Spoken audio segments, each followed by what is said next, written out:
माझी बायको खुळावलो याच्या आधी बहुतेक बरं होतं माका बघलं खुळावलं तुका झिल माणूस कोण बाईल माणूस कोण कळता अरे निदान माझं मिशिओ तरी बोल काय हा काय माझी विश्वानी बायको तुझ्या कळी घेतो आता मी शिकलो आजकाली जागे आमदली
तुम्ही चिंतेला बघा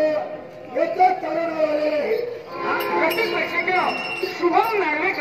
शुभम नागवेकर यांनी आमचे भांडवल विशाल कोरगावकर यांच्यापर्यंत